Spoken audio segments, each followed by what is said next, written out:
Taste the Daily. தலைவர்கள், நிர்வாகிகள் தங்களுடைய கருத்துக்களை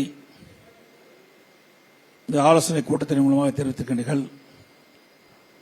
இந்த நிகழ்ச்சியிலே கலந்து கொண்டு முன்னிலை உரையாற்றிய இந்த தொகுதியுடைய சட்டப்பேரவை உறுப்பினர் அருமைச்சவர் திரு PR செந்தில்நாதன் அவர்களே, நிகழ்ச்சியிலே பங்கு பெற்று சிறப்பித்துக் கொண்டிருக்கின்ற முன்னாள் அமைச்சர் அருமை சகோதரர் திரு காமராஜ் அவர்களே, முன்னாள் அமைச்சர் சகோதரர் டாக்டர் சி விஜயபாஸ்கர் அவர்களே, முன்னாள் அமைச்சர் சகோதரி திருமதி கோகிலேந்திரா அவர்களே,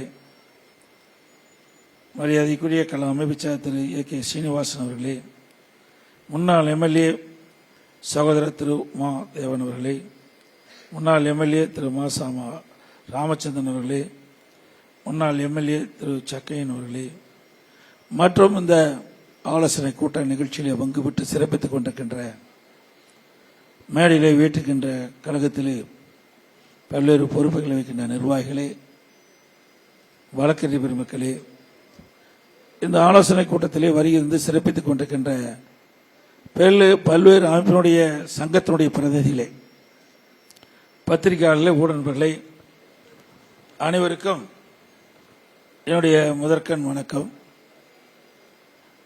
இங்கே பேசுகின்றவர்கள் ஒவ்வொருவரும் தங்கள் அமைப்பை சார்ந்த என்னென்ன பிரச்சனை இருக்கிறது என்பதை பற்றி இங்கே தெளிவுபடுத்தினீர்கள். வெளிநாட்டு வாழ் இந்தியர்கள் சங்கத்தின் சார்பாக பேசியவர் தங்களுக்கு ஏற்பட்டுள்ள பிரச்சனைகள் என்ன என்பதை எங்கே விரிவாக பேசினார். அவர் கோரிக்கை மனு கிடைத்தவுடன் மத்திய அரசோடு தொடர்பு கொண்டு அதற்குண்டான தீர்வு காண்பதற்கான முயற்சி மேற்கொள்ளப்படும் என்பதை இந்த நேரத்தில் தெரிவித்து, எல்லை பாதுகாப்பு படையைச் சேர்ந்த முன்னாள் வீரர்கள் இங்கே தங்களுடைய பிரச்சனை பற்றி இங்கே சொல்லியிருக்கின்றார்கள். அவர்கள் மனு கொடுக்கின்ற பொழுது அதில் என்னென்ன பிரச்சனை என்பதெல்லாம் சம்பந்தப்பட்ட அதிகாரியிடம் பேசி அதற்கும் தீர்வு காணப்படும். மண்பாண்ட உற்பத்தியாளர் சங்கத்தைச் சேர்ந்தவர்கள் தங்களுக்கு மழை காலத்தில் ஏற்படுகின்ற இன்னல்கள், தங்கள் தொழிலில் இருக்கின்ற இடர்பாடுகள், பிரச்சனைகள் எல்லாம் சுட்டி காட்டுகிறீங்க. ஆகவே தங்களுக்கு கிடைக்க வேண்டிய மூலப்பொருள் அதை முழுமையாக கிடைக்க வேண்டும். அதற்குண்டான ஏற்பாடை அதிமுக மலர்ந்த பிறகு செயல்படுத்தி கொடுக்க வேண்டும் என்று கேட்டீர்கள். அதுவும் உங்களுக்கு செயல்படுத்துவதற்குண்டான நடவடிக்கை மேற்கொள்ளப்படும். கிடையாடு மேய்ப்பவர்கள் சங்கம் சொல்லிக்கிறீங்க, அதுக்கு தேவையான நிலங்கள்லாம் வேணும். இரண்டாவது,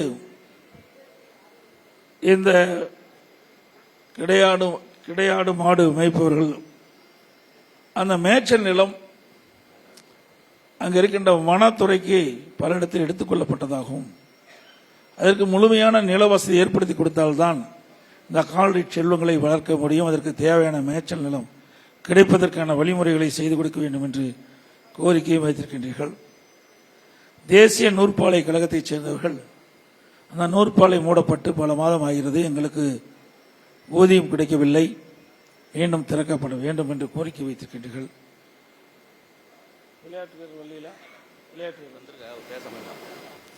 மருதுபாண்டி அறக்கட்டளை சார்ந்தவர்களும் தங்களுடைய எண்ணங்களை வெளிப்படுத்தியிருக்கின்றீர்கள். அவை அனைத்து இந்திய அண்ணா திராவிட முன்னேற்ற கழகம் அமைந்த பிறகு உங்களுடைய நியாயமான கோரிக்கைகள் அனைத்தும் நிறைவேற்றிருக்கின்றன நடவடிக்கை மேற்கொள்ளப்படும் என்ற செய்தி இந்த நேரத்தில் தெரிவித்து, அதேபோல விவசாய சங்கம் இயற்கை விவசாயத்தை பற்றி இங்கே சொன்னார்கள். நிறைய நாங்கள் செஞ்சிருக்கிறோம், விவசாயிகளுக்காக நிறைய செஞ்சிருக்கிறோம். அதெல்லாம் பேசினா நேரம் அதிகமாகும். விளைபொருள் எப்படி விற்கலாம் சொல்லியிருக்காரு. உழவன் செயலி என்ற ஒரு அறிவுப்படுத்தி தமிழ்நாட்டில் இருக்கின்ற அங்கங்கே இருக்கின்ற அந்த கூட்டுறவு சங்கத்தில் என்னென்ன விலை விற்கப்படுகிறது, மார்க்கெட்டிங் கமிட்டியில் அங்கு இருக்கின்ற விவசாயி உற்பத்தி செய்யப்பட்ட பொருட்கள் என்ன விலைக்கு இருக்கு என்பதை அதில் இந்த உழவன் செயலியே தெரிஞ்சுக்கலாம்.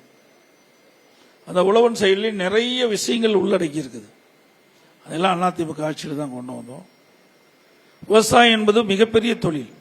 அது சுமார் 65% மக்கள் விவசாயத்தில் ஈடுபட்டிருக்கின்றார்கள். அப்படிப்பட்ட விவசாய பெருமக்களுடைய நலன் கருதி அனைத்து இந்திய அண்ணா திராவிட முன்னேற்ற கழக அரசு இருக்கின்ற பொழுது பல்வேறு வகைகளில் நாங்கள் உதவி புரிஞ்சிருக்கின்றோம். நீங்கள் சொன்ன கருத்துக்களையும் நாங்கள் உள்வாங்கி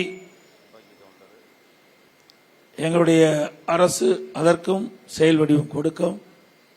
குறிப்பா விவசாயம் என்று சொன்னால் நீர் முக்கியம். உடம்புக்கு உயிர் எப்படியோ அதுபோல விவசாயத்திற்கு உயிராக இருப்பது நீர். நீர் ஆதாரத்தை உருவாக்க வேண்டும் என்று இங்கே கோரிக்கை வைத்திருக்கின்றார்கள். இந்த வறட்சியான பதிலிருக்கின்ற கண்மாய்கள் எல்லாம் நீர் நிரப்பப்படுவதற்காகத்தான் காவிரி குண்டார் என்ற அற்புதமான திட்டம் 14,400 கோடி ரூபாயில முழுக்க முழுக்க மாநில நிதியிலிருந்து ஒதுக்கீடு செய்யப்பட்டு அந்த திட்டத்தை நான் புதுக்கோட்டை மாவட்டத்திலே நான் துவங்கினேன். அடுத்து அரசாங்கம் அரசியல் காழ்ப்புணர்ச்சியின் காரணமாக அதை கிடப்பில் போட்டாங்க. அவை இயற்கை விவசாயம் சரி அல்லது இருக்கின்ற விவசாயத்துக்கும் சரி நீர் தேவை. அந்த நீரை முழுமையாக கொடுக்கின்ற விதமாக அனைத்து இந்திய அண்ணா திராவிட முன்னேற்ற கழக அரசு அமைந்தவுடன் இந்த காவிரி குண்டார் திட்டம் முழுமை பெறும். அப்பொழுது நீங்கள் நினைத்த அந்த கோரிக்கை முழுமையாக நிறைவேற்றப்படும்.